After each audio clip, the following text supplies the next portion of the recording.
دہلی کار بم دھماکے تھی بعد بھارتی حکومت سن مسلمانوں دی زندگیاں عذاب بنا کے دیاں ریاست ہریانہ دے ضلع نوح دے اندر پولیس سن مسلمانوں دے گھراں مسجداں اور کاروباری جگہ دے تے بڑے پیمانے دے تے چھاپے اور تلاشی دی کاروائیاں شروع کر کے دیاں ہیں۔ پولیس دی ظالمانہ کاروائیاں دے وجہ تے مسلمان سخت پریشان ہیں اور انہاں دا آکھنا ہے کہ انہاں کو صرف مسلمان ہونے دی بنیاد دے تے شک دی نگاہ دے دیکھا جا رہا ہے۔ نوح ایک مسلم اکثریتی علاقہ ہے۔ ایک مخصوص آبادی کو نشانہ بنانے دی پولیس دی کاروائیاں دے تے بہت زیادہ سوال چائے جا رہے ہیں۔ شاہد علی نامی ایک شہری سناخیا ہے کہ اساں دی مسجداں اور مدارس عبادتگاہاں اور تعلیمی ادارے بھی ہندوتوا دے نشانے دے ہوتے ہیں۔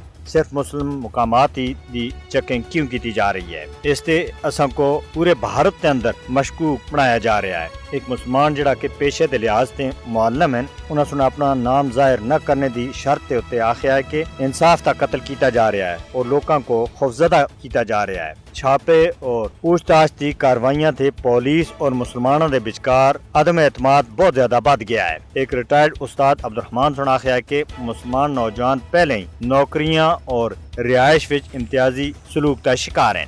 ہن تو اساں دی عبادتگاہاں دی بھی تلاشیاں کیدیاں جا رہی ہیں، جڑا بہت زیادہ تکلیف دہ عمل ہے۔